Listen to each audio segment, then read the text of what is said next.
Hi guys, how are you? How are you? How are you? And good afternoon. This is your girl Lisa Baxter, and I wanted to talk to you today about.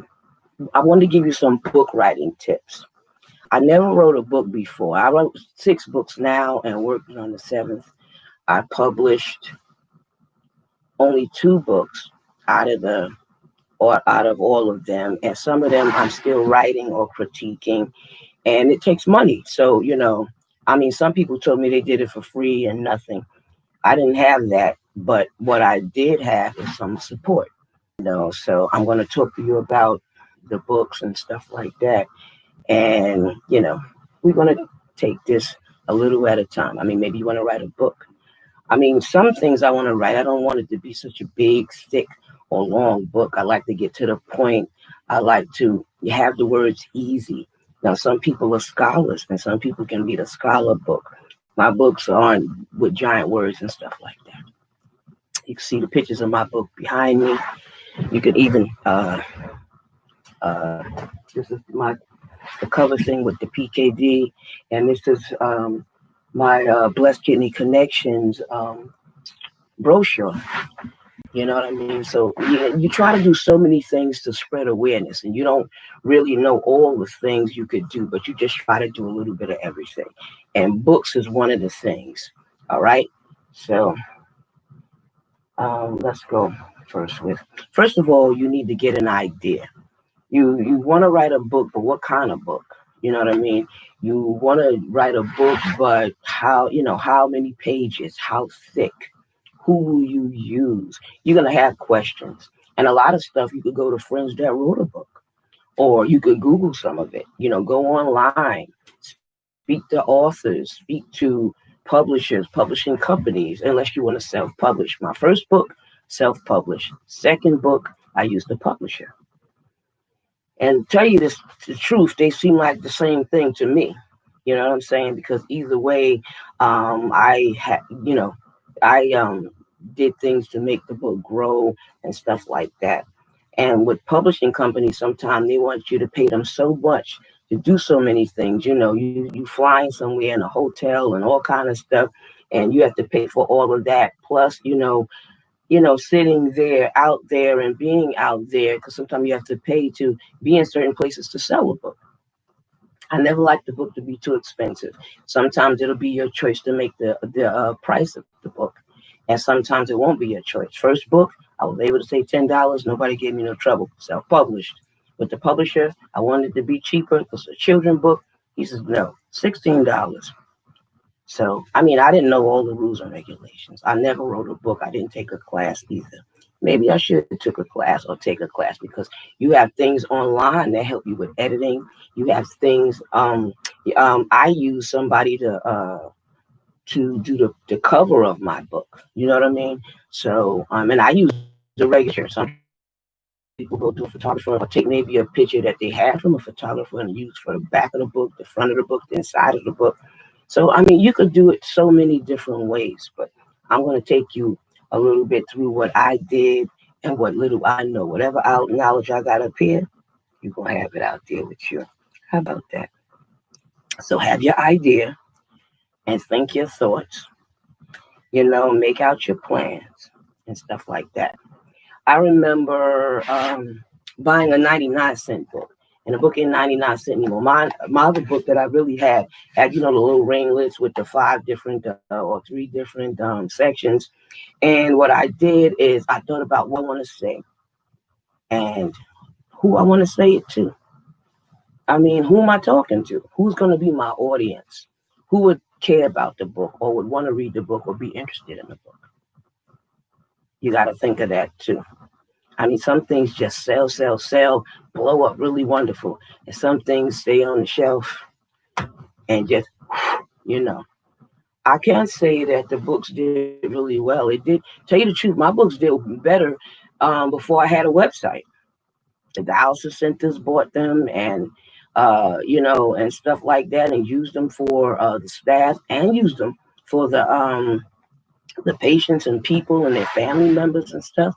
So I mean, I was really, I that wasn't even my idea, and it was theirs. And they asked me, and I was so happy and so, overjoyed. You know what I mean? I sold about 800 books before I had the website.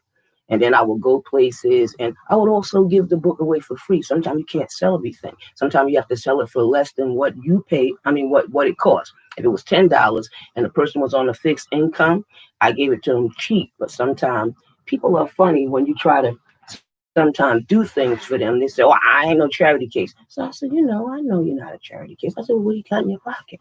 Yeah, $3. I sold the book for $3. You know what I mean? Or agree on a price that they would agree on so they don't get offended or hurt. Or like you all that and you doing them a favor.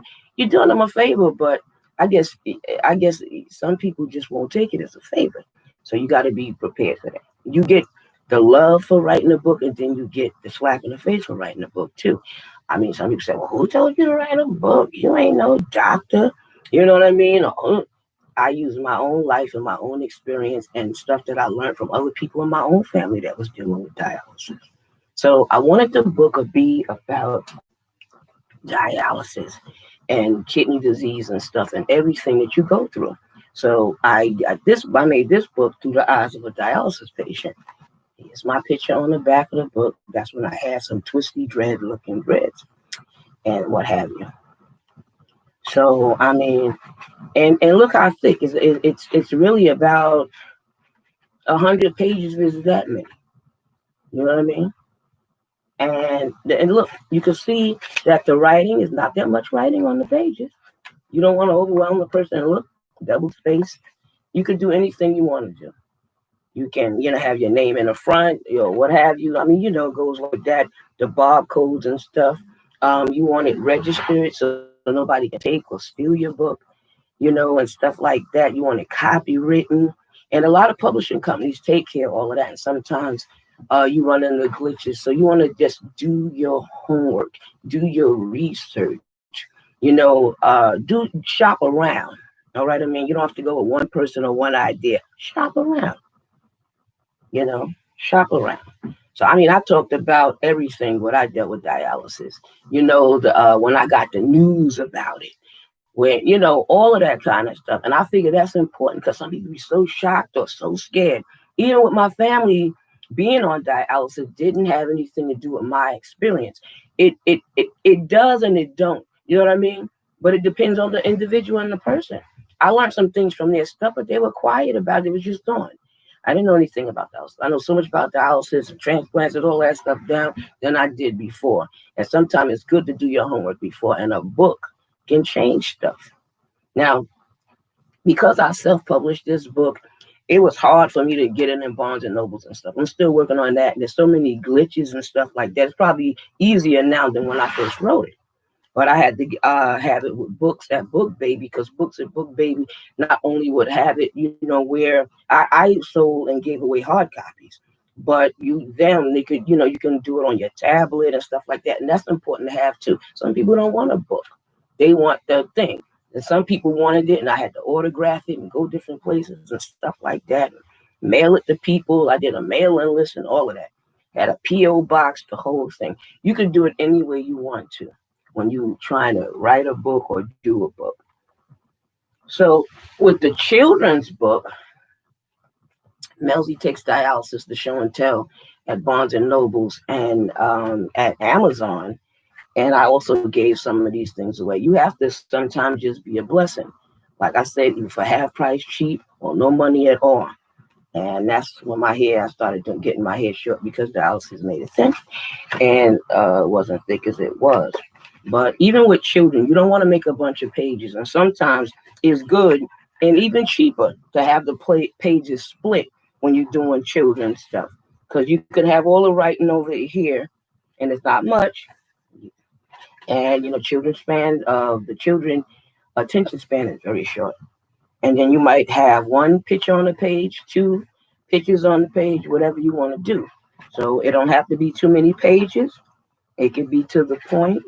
And you can say what it wanted to say. Your description can be on the back. It can be people have the description in a lot of different ways about the author. So they're going to want to know something about you. So write your thing out, what you want to say about yourself, and whatever you want to say about the book. All right. You have people sometimes you read stuff to, and they'll tell you, oh no, you sound better this way or do better that way. But sometimes when you say it out loud, it sounds stranger than it did in your head. You had it all together in your head, so but when I took the book, the 99 book, I took it everywhere. Even sometimes when I even went really on it in the bathroom, you're not going to get too many ideas. But sometimes you get one and you say, "Wow!" So I started using sticky pads and all kind of stuff, or jump up and go right away, go back in the book and write it down. You could do that. There's nothing wrong with that either. You know what I mean? So you'll get an idea, and once you get that idea, say you wanted to do about cooking, or say you wanted to do it about bullying, or whatever your topic is, whatever you feel, it might be something important. You might want to talk about your family or family love or church or God or whatever, poetry. I write poetry too, you know what I mean? And I've never did a book on poetry, but I used to do personal poems. You could tell me your name, you could tell me stuff about you, even if I didn't know you. But if you told me enough stuff, I can write a poem like I known you. And I used to do the kind of poems that I could like they used to, when people used to go somewhere and they would bust in and they would say the sing song or the jingle to the person. Well, I wrote poems like that, and I wrote jingles because I write songs as well. Yeah, I don't know that about me writing songs, but I used to write songs all the time. Even the little jingle for the Lisa Baxter show, I wrote that myself. It was a small jingle, but I have written other things. And so you could, I want you to do your homework and check out. I used Ex Libris, and Ex Libris in them was okay. You know what I mean? And you learn that you could do better once use something. I when I had the what was it? American. I usually know that by heart, but it's been a long day, and I've done a few performances today and a few videos. But American Press was one of the ones that I did, and they were good. And now that company has been turned over to another one. They sold it, and they recently did that. But I've been with them for years, and he was saying, Lisa, every time I turn around, you were selling a book, and we was always shipping you books and shipping books all over the place. Usually, a person write a book and it stays in our, on grounds, our grounds, and never move and never go anywhere. And when they take it home, sometimes it doesn't go anywhere either. I said, well, you gotta just play with things to get the book out there. You might do a video, you may do a jingle, you might ask people, you might write people. I've written prisons, jails, and some people said okay, some people said no. Sometimes I just gave it to them for their library. If they didn't want a lot of books, if they just had one book, and I guess everybody got to share the one book, or or what you call that, check it out of the library, and use it that way. Even if it was in a dialysis center, and the person, if they were really going through, they could use the book for that. But the dialysis center's book went for everybody in there. So I wasn't mad at them for that, and I was very touched again. But what you do after that, like, okay, I thought about what I wanted to say, and once I knew I wanted to say, I broke everything down. So going to the dialysis center, what takes place when you go to the dialysis center? I have to get my weight checked. I have to get my pressure checked. I have to wash my arm. I was friendly and I went around. I was the advocate, but I wanted to say, well, what would you want to say in a book about that? So I told them why the pressure had to be taken, why, what I did and what happened when I did it. If my pressure was low and I passed out, I talked about that. You had to break the thing up into chapters. So you might have wanted to talk about that for a while. The intimacy, being intimate with your mate, your husband, my husband. And I had to learn that I couldn't do anything the day I was at dialysis. I had worked all day and then I had dialysis, but sometimes you try it. And then you find out, whoa, this is not a good day. That takes a whole lot of energy. And I'm sure you have burned up a lot already. So that's part of the chapter in the book I talk about. I talk about everything that I was surprised to be on, hurt to be on. I talk about a little bit of everything. And, the report card. Now, the dialysis patients get a report card. Why you get a report card? How do you get a report? Things like that. Because you don't know all of this stuff. I went to the dialysis center, the social worker approach you, the person, everybody is approaching you because you're new and they're being nice. But the thing is, there's a lot of people, you're taking in a lot. You got to go here. You got to get in here and everything. And then there's a lot of people at the same time, and the machines are everywhere, and people are on it. You can smell practically the blood and the stuff that they sanitize the place with. And people are in and out, and it's moving. Some people are weak, some people are in wheelchairs, some people are on stretchers or what have you. The beds that you push around. But that's what I'm talking about, through the eyes of a dialysis. What does a dialysis patient see? So that's why I target the book that way, and I spoke about it that way. I don't know what you want to do or you're going to do, but you can do it. I believe in you, and I know that you could do it. So that's what you can do when you're trying to write a book and get an idea. Because once you get an idea, you go with it. Now this one, Melody Takes Dialysis to Show and Tell. I called it that because my great niece used to see my arm, see my sister's arm. Well, my sister's arm was worse than mine. She had a lot of cuts and stuff like that, veins and everything. And she used to say, tell that doctor to leave you alone, because she always thought we went to the doctor. And my sister would say, oh, we're at the doctor or something. And she said, well, don't go back there no more. You know what I mean? So her nickname is Melody. So I call her Melody. Her name is Melody Boyd, but I call her Melody. So I used her, and I thought about her and what she was saying. She was so small, and she had learned so much from my sister about dialysis. All of her kids did, and her grandkids, but my thing was I was blown away that she knew so much and dealt so much. She's a teenager now, you know what I mean? So I wanted to say show and tell, because people bring everything. Kids bring all kinds of stuff to show and tell, a ball, anything, something from home. But she brought a picture of her great aunt being on dialysis. And they didn't know what that was, because, you see the machine there, the person there, and everything. And like, and she explained what it was in her baby-like way, and a sweet, gentle way, that it grew so much in that classroom and through the school and the public school system, that it went throughout the boroughs of New York. So I had to write about that. You know what I mean? And I had to put it that way because it was innocent, pure, and it was cute. And a lot of people love the book. So, and it's easy read and simple. You know what I mean? And sometimes you see flaws after you finish the book, and you didn't know the flaws was there because you paid somebody to tell you about the flaws. And they sometimes can be $300 to $500 to pay them to watch and look. You know what I mean? Because, and even if you was a scholar, you don't catch everything, but you've done all you can and the best you can. And the effect of the book will be a blessing to anybody, whatever type of book. Gribbet Gets the Kidney is my other book. The Pocket Planner is my book, that talk about transplant. But I like it to be something small, something pocket size. So that's why I call it the Pocket Planner. You know what I mean? And Gribbet Gets the Kidney is adorable.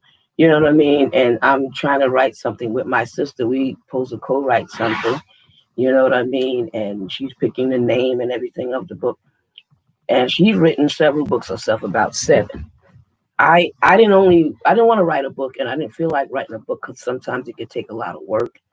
And sometimes it takes a lot of stuff because you have to deal with a lot of people, calling up, sending stuff, putting in a PDF file, having it typed, keeping it on your desktop, making changes, adding changes. And what I did first, after I wrote it in the book, that was double work for me. You might not want to do that. After I wrote it inside of the book, I transferred it. But I didn't always have to transfer it. Even with my rotten handwriting, one of the people, Amber Lyons, she was on my show before. She took the book and wrote it out for me. She typed it, so I was able to send it to get published. So and my sister DeSimone Crossland, she paid the $1,000 to help me do the first book, and Yolanda Webster, my second sister, my oldest sister, this is her house. She helped me. She gave me half the money for the second book, which was $800 to do the children's book. It would be nice if it was cheaper nowadays, but it's not. You know what I mean? Because you have to pay the illustrator. And sometimes I wish I would have made the kids with ponytails and cornrows and stuff like that. But I didn't. And I see that now. See a lot of things you see now. And then you get a little wisdom, you get a little older, and you change a little bit. It still didn't make the book bad. It's just that I wanted it to be multicultural too, because, all of us go through something and all of us deal with something. So that's why the book is also that way too. So, you have to have your own thoughts, your own ideas, and your own feelings when it comes to this type of thing. So do what you can, do the best you can. Put your ideas down, break it up into chapters. There are books at the library, the regular library, the free library. You go right to the library and it tells you how to write books and, scenes and scripts, because I do that also. And I just taught myself how to do those things, and did the best I can and work with people that was good at it. You know what I mean? That was smart at it, or help to me. So some of the people was in that profession of writing, of publishing, and stuff like that. And some people were, because I know some people who use Lulu and stuff like that. And there's so many out there, so many. So I ask you to dig in, do your homework, sharpen your pencil, get your pen out, get to typing or whatever you're doing, and you can even have research added to your book and stuff like that. I like to add foundations and resources to my book, or tell people where to get it. So in my book, my testimony is in my book. All about from being small and young, and low birth weight and stuff like that, low calcium, problems seeing, gum problems and issues, bone issues from a baby. So through nothing. And then some people don't believe you've been through nothing, or think you've been through nothing, or you don't look like what you've been through.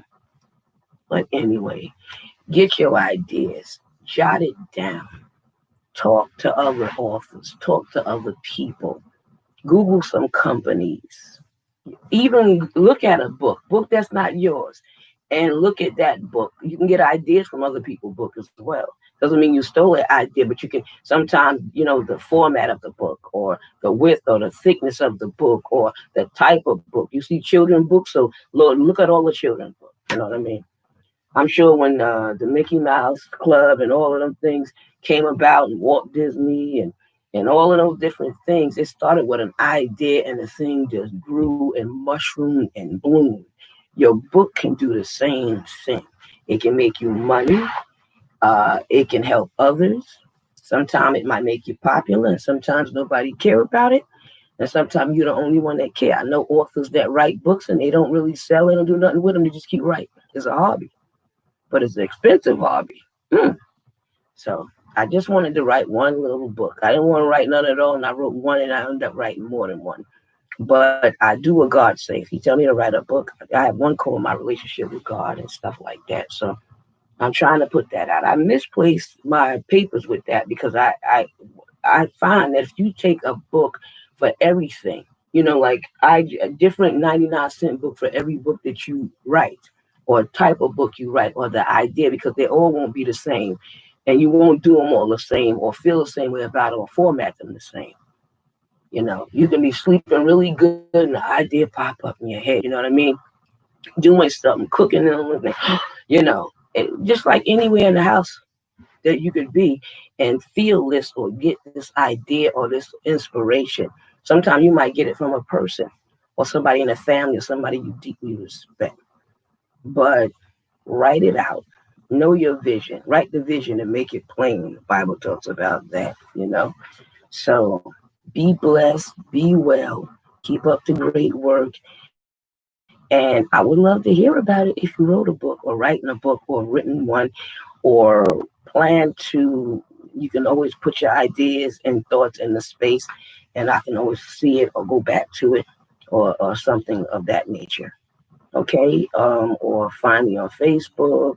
My page is full of resources and stuff like that. I also have Twitter as well, and Instagram, but you can find me on the feed of my own show, and you can find me on Facebook. All right. So be well, be good, keep writing, keep doing your thing, keep doing great, great, wonderful, and marvelous things. Have a wonderful, great day. Enjoy your evening. Have fun, do something good. Enjoy yourself. Okay?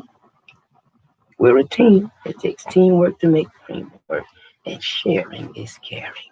V for victory. Take care of your kidneys, and they will take care of you. Bye and peace.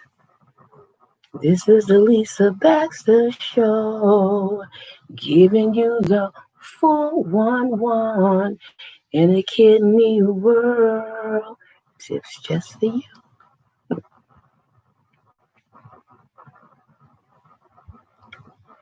Shonda.